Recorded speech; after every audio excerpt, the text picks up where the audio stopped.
Mateus 8, versos 28 a 34, a palavra do Senhor nos diz assim: Quando ele chegou ao outro lado, a região dos Gadarenos, foram ao seu encontro dois endemoniados, que viviam nos sepulcros. Eles eram tão violentos que ninguém podia passar por aquele caminho. Versículo 29. E então eles gritaram: Que queres conosco, filho de Deus? Vieste aqui para nos atormentar antes do devido tempo? A certa distância deles estava pastando uma grande manada de porcos. Os demônios imploraram a Jesus: Se nos expulsas, mande-nos entrar naquela manada de porcos. Ele lhe disse: Vão. Eles saíram e entraram nos porcos, e toda a manada atirou-se precipício abaixo, em direção ao mar, e morreu afogado. Os que cuidavam dos porcos fugiram, foram à cidade e contaram tudo, inclusive o que acontecera aos endemoniados. Toda a cidade saiu ao encontro de Jesus, e quando o viram, suplicaram-lhe que saísse do território deles. Amém. Que Deus nos abençoe na exposição da sua palavra. Meus irmãos, se tem algo que nós temos visto aqui na exposição do Evangelho de Mateus, e essa é uma das propostas do evangelista Mateus, é mostrar que Jesus é rei. Todas as perícopes, todas as partes, todas as mensagens que estamos vendo e veremos até o final dessa série, é Mateus querendo mostrar que Jesus é o Filho de Deus e ele é o rei que reina. Ele iniciou o seu reinado. Isso foi testificado pelo o profeta quando preparava o caminho, João Batista, e ele dizia que estava preparando o caminho para a chegada daquele que seria o rei. E esse reinado de Jesus, então, é testificado por meio da sua autoridade. Nós vimos nas exposições do Sermão do Monte que Jesus tem autoridade para ensinar. Ele tem autoridade sobre a lei. E depois dessa exposição do Sermão do Monte, nós estamos vendo agora que Jesus tem autoridade sobre a natureza. Vimos a semana passada como ele acalma a tempestade. Jesus tem autoridade sobre o ensino. Jesus tem autoridade porque ele é o Filho de Deus para, inclusive, expulsar demônios. E é isso que nós veremos nessa mensagem de hoje. Veja, meus irmãos, o texto começa nos mostrando uma situação muito caótica. Veja aí no versículo 28. O texto vai dizer: Quando ele chegou ao outro lado, a região dos Gadarenos, foram ao seu encontro dois endemoniados que viviam nos sepulcros. Eles eram tão violentos que ninguém podia passar pelaquele caminho. Lembre mais uma vez, Jesus estava na região da Judéia pregando. Ele agora atravessa aquilo que na época era conhecida como mar, né? A gente sabe que é um rio, mas era conhecido como mar. Jesus então sai da região do povo judeu e agora vem para uma região de gentios. Isso é muito importante aqui no texto, porque Jesus não está mais agora na região predominante de judeus, mas Jesus está agora na região dos gentios. Nós vimos que nessa passagem, de um lado para o outro, uma cena muito chocante aconteceu, porque Jesus estava dormindo. O texto vai dizer que com a cabeça ali em um travesseiro na polpa do barco, uma tempestade então forte acontece. E os discípulos vão acordar Jesus e dizer: Não te importa que morramos aqui? Como se ele dissesse: Acorde e faça alguma coisa por nós. E Jesus então vai acalmar a tempestade. E o texto aí no capítulo 8, vimos na última exposição aqui, como eles vão ficar abismados com Jesus. Eles vão olhar para aquela cena e dizer assim: Quem é esse? E os ventos e o mar obedecem à sua voz. Veja, meus irmãos, os discípulos, eles eram pescadores. Eles tinham experiências com tempestades. E eles sabem que não era tão simples assim parar uma tempestade. Quando ele vê aquela cena, ele se admira. Quem é esse? Veja, eles estão com Jesus há um bom tempo, vendo Jesus ensinando e pregando. Mas eles se questionam quem é esse. Nós vimos isso na semana passada. Então eles chegam nessa região dos Gadarenos, no outro lado. E nessa região, então, Jesus vai fazer um milagre de expulsar dois endemoniados. Mais uma vez, eles estão na região dos gentios agora, não mais dos judeus. E quando Jesus se aproxima naquela região dos Gadarenos, era uma região de basicamente 10 cidades. Jesus está ali quase que numa ponta ali do rio, chegando nessa cidade dos Gadarenos. E ali nessa cidade existe o que naquela época se chamaria de um cemitério, ou seria cavernas onde o povo colocava os mortos, e naquela região ali, uma região de cemitério para nós hoje, vivia 2 homens que estavam endemoniados, possessos por demônios. Nós vamos ver no texto aqui que esses homens já viviam há muito tempo nessa situação e que eles eram oprimidos por bastante tempo. E aí a gente sabe que essa biografia de Jesus não é descrita somente por Mateus, mas tanto Marcos como Lucas, inclusive o próprio João, vai trazer a biografia de Jesus contando essa história. E no paralelo dessa perícope aqui, tanto em Marcos capítulo 5 quanto em Lucas capítulo 8, o texto vai nos relatar que não eram 2 mais 1. Por que eu estou trazendo isso aqui? Porque eu entendo que é informação para quando os irmãos forem ler a Bíblia em casa, poder ter essa informação. Quero passar bem rápido nesse ponto. Mateus vai relatar que era 2 endemoniados, mas Lucas e Marcos relatam que era somente 1. Então parece que nós temos um possível problema aí, como resolver isso. Nós teríamos 2 possibilidades para resolver isso. A primeira é que de fato eram 2 homens endemoniados, mas que o diálogo de Jesus foi com apenas um.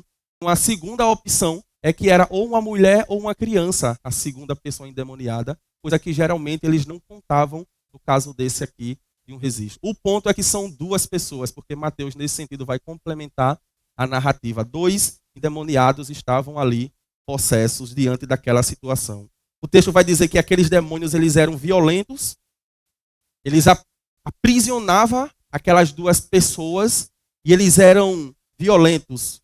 Lucas ainda vai dizer que fazia muito tempo que eles estavam naquela situação. Marcos vai descrever que eles viviam naquela situação e muitas das vezes algumas pessoas tentaram colocar correntes nele. Os irmãos prestaram atenção na nossa leitura, mas o texto disse que ninguém passava por ali. As pessoas tinham medo de passar naquela região, porque certamente eles iriam atacar as pessoas. Marcos vai relatar que por várias vezes tentaram colocar correntes neles e eles quebraram a correntes. Que eles viviam se machucando seus próprios corpos. Essa é a situação e esse é o cenário desses 2 homens. O que é que a gente aprende aqui, meus irmãos, nesse primeiro ponto?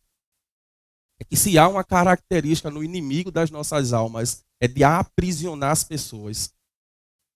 Talvez hoje você não veja ninguém endemoniado nessa configuração aqui, ou talvez veja. Mas muitas pessoas ainda estão aprisionadas pelo inimigo.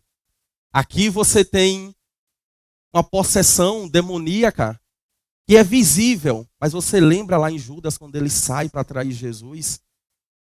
Pedro lá vai relatar que Satanás tomou o coração dele. Ele não se machuca, ele não agride as pessoas, ele simplesmente sai e trai o mestre, endemoniado. O ponto aqui é dizer que o inimigo, ele aprisiona as pessoas. Ele faz as pessoas de inimigas de Cristo, de inimigas da cruz. Ele machuca, ele maltrata aqueles que foram criados à imagem e à semelhança de Deus. E nós deveríamos levar em conta isso. Essa é a ação do inimigo. Ele fez isso no jardim, com os nossos pais, com Adão e Eva.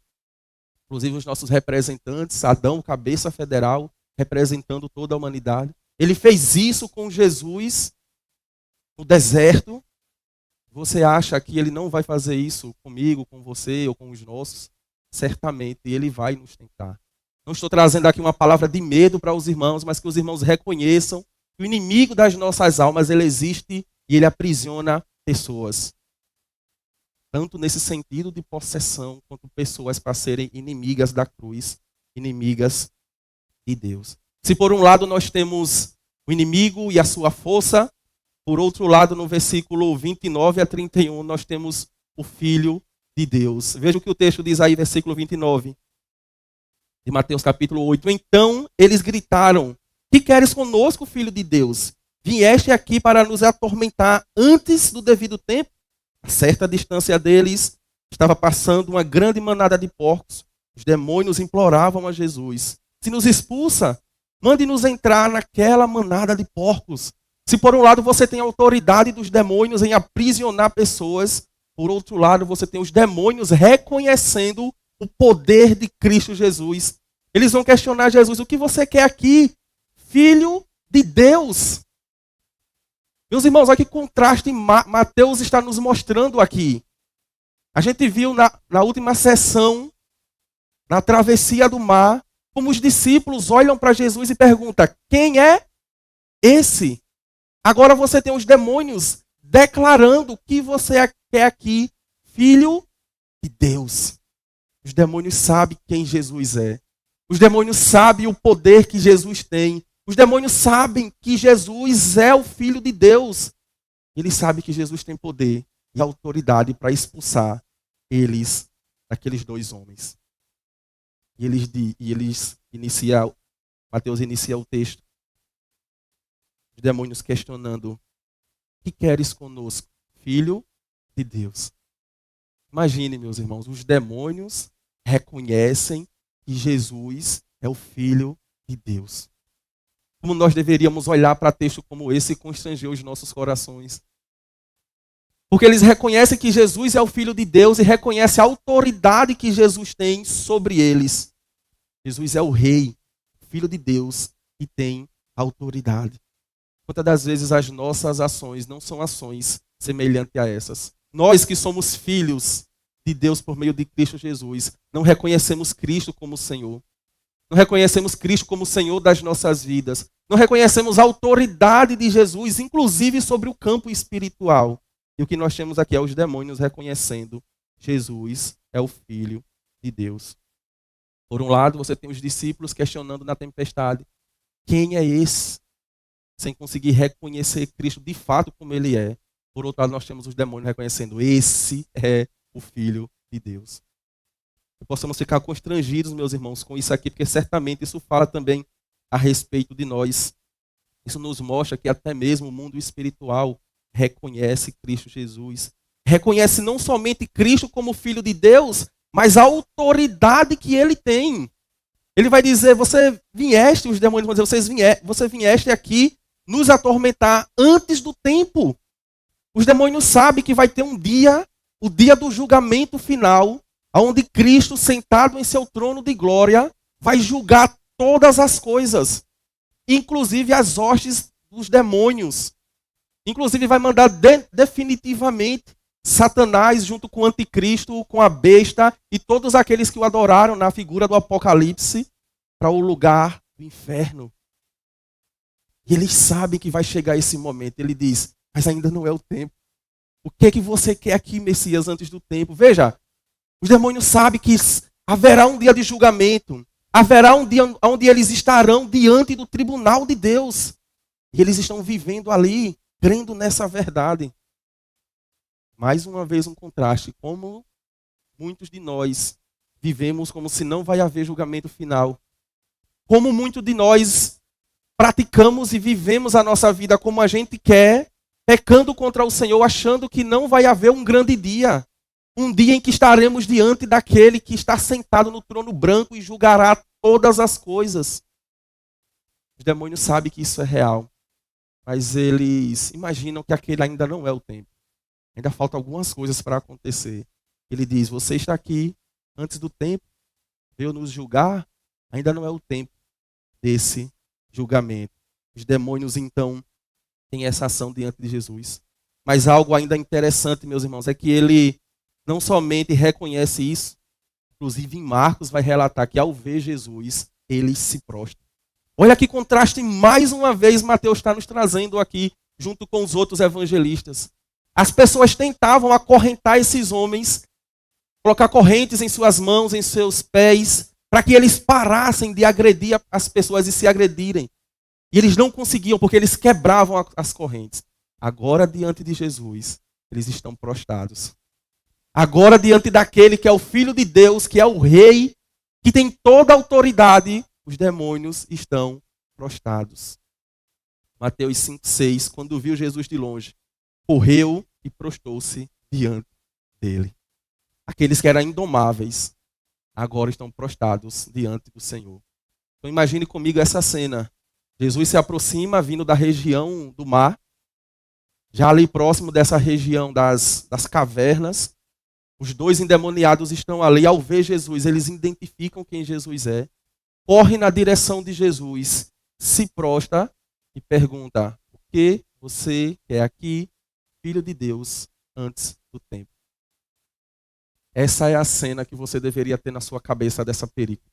Os demônios prostrados diante do Senhor, reconhecendo que Ele é Filho de Deus, reconhecendo que haverá um tempo de julgamento de todas as coisas e reconhecendo a autoridade de Jesus, porque Ele vai dizer assim: nos manda aí para aquela manada de porcos. Eles reconhecem quem Jesus é. Os demônios não têm autonomia absoluta. Se por um lado eles têm força, se por um lado eles agem contra o povo de Deus, percebemos nesse texto que a sua força não é uma força aquém de Deus. Segundo a imagem de Martinho Lutero, a respeito dessa temática, que Satanás é como um cão feroz na corrente, onde Deus está segurando essa corrente. E ele só vai até onde Deus permitir que ele vá. É isso que nós estamos vendo aqui. Esses demônios, por muito tempo, aprisionando esses homens, mas eles estão percebendo que chegou o fim. E eles vão pedir para entrar para a manada de porcos. Isso porque a autoridade maior está ali, aquele que é o Filho de Deus. Esse texto, então, nos mostra que Jesus é a autoridade sobre todas as coisas. Mateus está querendo nos mostrar isso. Leitor, perceba. Jesus tem autoridade sobre a natureza. E agora, leitor, perceba. O Filho de Deus, o Rei, também tem autoridade sobre os demônios.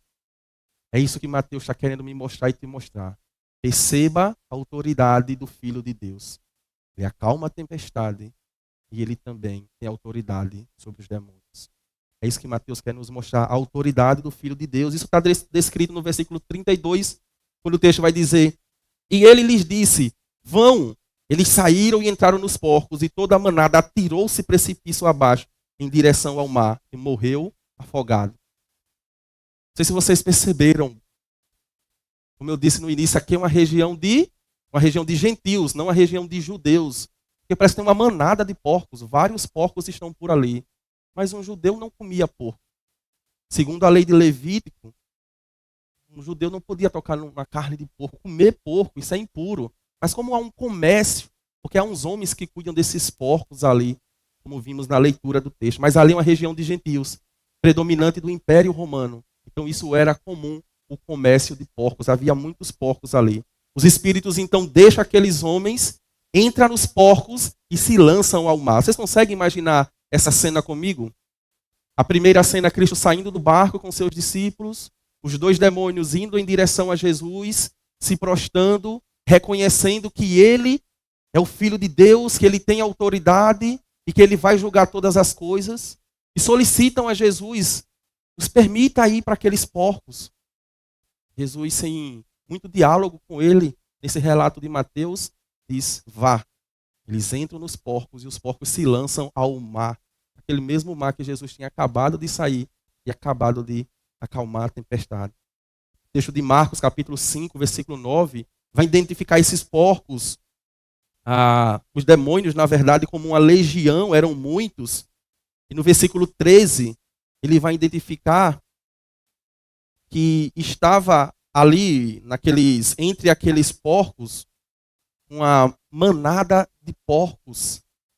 Provavelmente cerca de 2.000 porcos estavam ali. Mas Felipe, que informação tão irrelevante. Para que eu preciso saber que ali estava cerca de 2.000 porcos? Porque quando Jesus pergunta quem era eles vão dizer uma legião. Ele está fazendo um contraste ali com a legião do Império Romano, que era constituída basicamente por 2.000 pessoas, 2.000 soldados.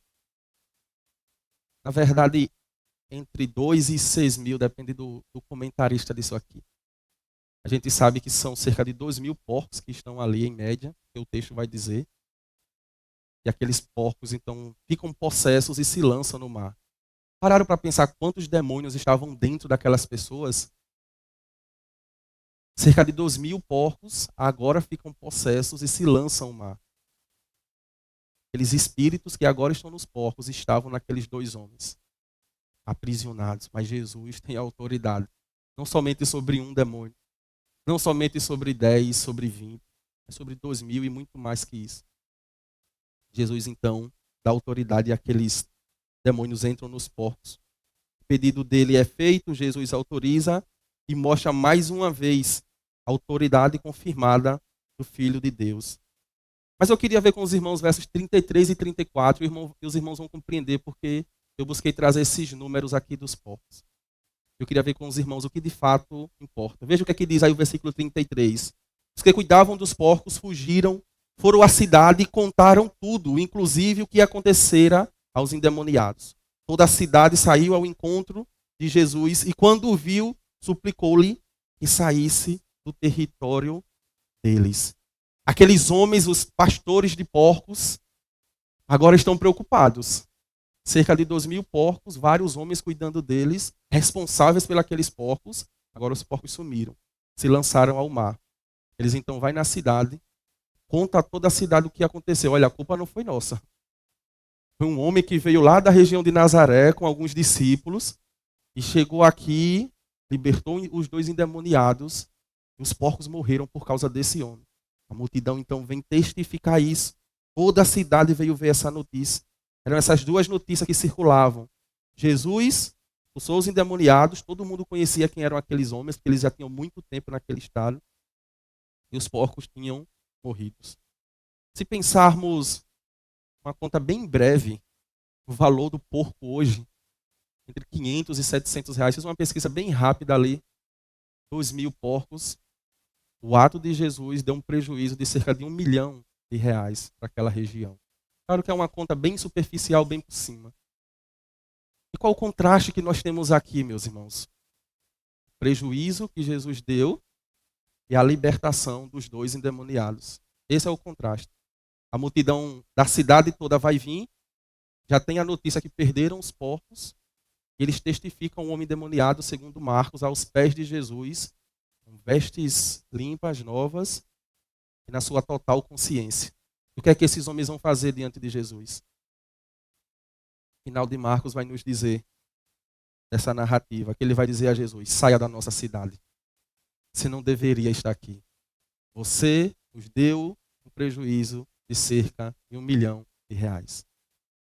Parece que Mateus quer nos mostrar aqui, meus irmãos, através desse milagre também, o que de fato importa. Importa reconhecer Jesus como Salvador, Jesus como Filho de Deus, aquele que tem toda a autoridade. O que importa para nós é a nossa vida e os nossos lucros. Esses homens poderiam dizer a Jesus assim: pena que você nos deu esse prejuízo, mas fique aqui, porque tem mais demônios aqui também na nossa cidade. Fique aqui, porque também tem mais enfermos na nossa cidade. Vamos lá nas nossas casas. Eu estou com um parente doente, vem aqui, você de fato tem poder. Eles não conseguem reconhecer e solicita que Jesus saia da cidade deles. Volte lá para a sua região. Você não tem espaço aqui porque você nos deu prejuízo. Parece que a vida não tem importância ali. Os irmãos conseguem perceber algum contraste entre essa situação e os nossos dias? Parece que a vida não tem tanto valor assim. Parece que você consegue pagar um valor e tudo certo. Qual o valor da vida, meus irmãos? Qual o valor de uma libertação? Qual o valor de ver alguém que outrora servia nas trevas, o inimigo era quem tomava conta, era quem possuía, e a família tinha perdido seus parentes, e agora eles foram libertos por Cristo Jesus? Qual o valor disso? Era assim R$1 milhão paga? Parece que Mateus quer nos mostrar isso aqui. Ele vai nos revelar, meus irmãos, uma triste realidade. Não somente daqueles tempos, mas também dos nossos tempos. Parece que a vida não tem tanto valor assim. Parece que outras coisas importam mais do que a vida. Aqueles homens preferiram perder a presença de Jesus do que correr o risco de ter mais prejuízo. Parece que o chamado de Jesus para as nossas vidas é um chamado de renúncia. Parece que o chamado e a ação de Jesus em nos libertar de algumas coisas requer outras também. Eu não sei se em sua mente já começa a vir alguns versículos, algumas outras passagens. Quando Jesus vai falar o custo de segui-lo. Aquele que quiser vir após mim, há um preço a ser pago. Aquele que quiser vir após mim deve negar a si mesmo. Deve tomar sua cruz. Há um preço em reconhecer Cristo quem Ele é. E parece que esses homens, os gadarenos, ou a região dos gadarenos, eles não estão dispostos a pagar esse preço. E eu queria pensar com os irmãos aqui em algumas aplicações Sei que eu trouxe algumas aqui, mas algumas bem mais profundas nesses pontos. E a primeira dela, voltando lá em cima dos nossos textos, é que não subestime o poder das trevas. Não subestime o poder das trevas. 1 Pedro capítulo 5, versículo 8 vai dizer: sejam sóbrios e vigiem. O diabo, o inimigo de vocês, anda ao redor como um leão rugido e procurando a quem possa devorar. Pedro está escrevendo em um cenário em que Cristo já morreu, em que as igrejas já foram plantadas, em que o evangelho está avançando. Mas ele diz: sejam sóbrios, vigiem. O diabo, inimigo de vocês, eles estão ao redor buscando alguém que ele possa devorar, que ele possa destruir. O inimigo está procurando uma família, o inimigo está procurando um casal, uma igreja, um cidadão, para que ele possa destruir. Isso é real. A gente não deveria fingir que isso não existe. Por outro lado, segunda aplicação, não subestime o poder do Filho de Deus. Se por um lado você tem os demônios com seus poderes e que são inimigos da cruz e que agem todos aqueles que não servem a Deus, por outro lado você tem o Filho de Deus, aquele que tem poder, aquele que é reconhecido como o Filho de Deus, e ele tem o poder de libertar. Cristo ainda tem o poder de restaurar, de dar nova vida, e nós devemos confiar nisso. Cristo tem o poder de libertar, e nós deveríamos confiar nisso. Eu queria que rapidamente você pensasse em uma cena, ou em alguém, que você não vê solução. No seu trabalho, sua casa, ou na sua família. Pense em alguém que você, em alguma medida, identifica que o inimigo está aprisionando. Não vá pensando logo no seu chefe do trabalho não, viu? Mas falando sério, pense em alguém. Aquele ali não tem jeito não. Aquela pessoa ali não tem jeito não. Quero dizer que você está errado. Diga ao seu coração que você está errado. Aquele ali tem jeito. Não por ele, mas pelo poder do Filho de Deus. Se Deus agir, Deus liberta. Ah, Felipe, mas eu acho que naquele ali deve ter uns 2.000 demônios. Texto que você acabou de ler. Jesus expulsou com uma só palavra: vá. E os demônios saíram deles. Jesus tem o poder de libertar. Se como igreja perdermos isso, perdemos tudo. Se como igreja perdermos esse entendimento que Jesus Cristo salva, restaura e liberta, perdemos o propósito de viver da igreja. Perdemos o propósito de fazer missão. Por que vamos fazer missões? Se Jesus não tem o poder de libertar. Mas se entendermos que Cristo é aquele que Apocalipse vai revelar como cavaleiro branco, vencedor, que vai sobre as nações vencendo, libertando, curando, salvando, então estamos no caminho correto. Satanás tem poder para aprisionar, Cristo mais ainda tem poder para libertar. Como é que essas pessoas serão libertas? Pela verdade de que Cristo é o Filho de Deus. Elas não serão libertas por correntes, elas não serão paradas por correntes em suas mãos e seus pés, elas serão paradas pelo Evangelho de Cristo Jesus, que revela Cristo como Salvador, Cristo como Rei, que tem toda a autoridade, porque Ele é o Filho de Deus. É assim que elas serão libertas. Então, quer que essa pessoa que você pensa ou aí na sua mente seja liberta? Pregue para ela. Fale de Cristo para ela. Fale da libertação do Salvador para ela. Não importa o que ou quem está aprisionando ela. Então, a voz de Jesus Cristo tem poder para libertar essa pessoa. Olhe para nós. Parece que um dia essa voz também nos libertou. Parece que um dia também muitos de nós estávamos presos. Talvez não literalmente possessos, mas vivendo segundo a vontade do inimigo. E parece que um dia essa voz também veio a nós e nos libertou. E nos deu um novo entendimento de quem é o Filho de Deus. Se Deus operou poderosamente em você, Ele poderá agir poderosamente sobre outros também. Terceira aplicação. Não apenas creia em Jesus, mas ame e obedeça. Tiago vai dizer a respeito dos demônios e esse contraste.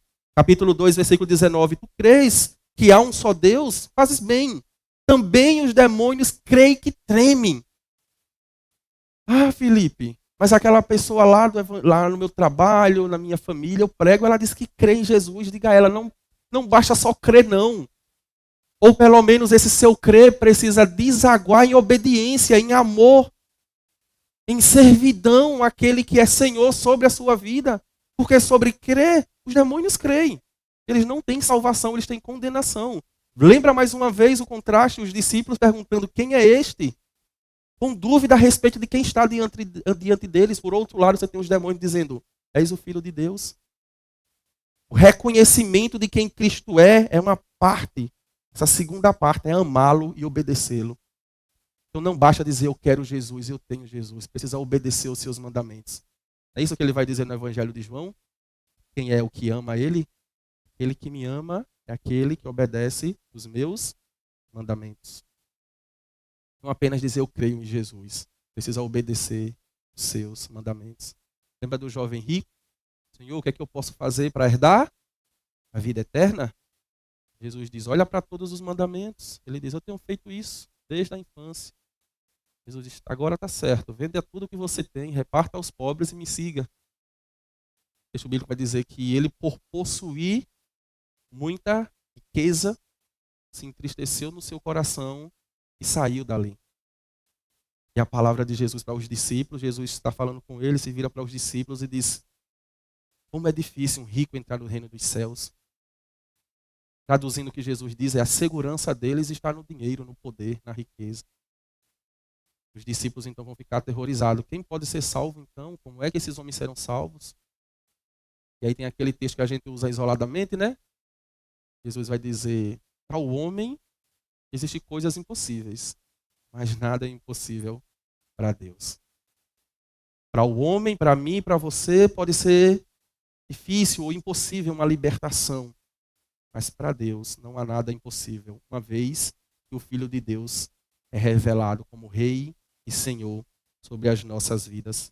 Matthew Henry, comentando isso, ele vai dizer que o que vai distinguir os santos dos demônios não é meramente o conhecimento, pois os demônios, como vimos agora, eles conhecem a verdade. O que vai distinguir de um para o outro é o amor e a obediência. O que vai distinguir os homens dos demônios não é crer e acreditar em Jesus. Simplesmente. Mas é que essa verdade desague em amor e obediência a esse que cremos. Nossa última aplicação, seja um testemunho vivo do poder de Deus. Abra sua Bíblia em Marcos 5, versos 18 a 20. Nossa última aplicação e eu encerro. Marcos 5, 18 a 20. O texto diz, quando Jesus estava entrando no barco, lembra a cena? Jesus chegou no barco, teve essa situação, Jesus agora está saindo do barco, no barco com seus discípulos, porque o povo daquela cidade expulsou Jesus dali. Quando Jesus estava entrando no barco, o homem que estivera endemoniado suplicava-lhes que o deixasse ir com ele. Jesus não o permitiu, mas disse, vá para casa, para a sua família, e anuncie-lhes quanto o Senhor fez por você, e como teve misericórdia de você. Então aquele homem se foi e começou a anunciar em Decápolis quanto Jesus tinha feito por ele. Todos ficaram admirados. Seja testemunho vivo do poder de Deus. Reconheça Cristo como Filho de Deus. Reconheça Cristo como Senhor, o Rei que tem toda a autoridade. Autoridade no ensino, autoridade na natureza, autoridade sobre os demônios. E fale disso para as pessoas. Conte o seu testemunho para as pessoas. De modo que você desapareça e Cristo apareça. Você já ouviu um testemunho quando acabar no final, você diz assim, rapaz, que grande homem, que grande mulher. Esse testemunho fracassou. Testemunho é aquele quando a pessoa acaba de falar, você diz, que grande Deus.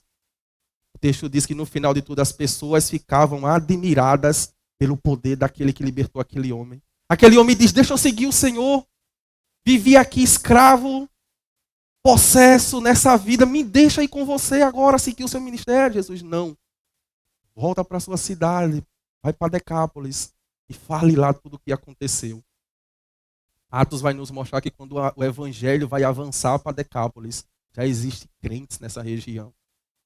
Porque esse homem foi testemunha do poder do Senhor. Esse homem foi testemunha daquilo que Deus pode fazer.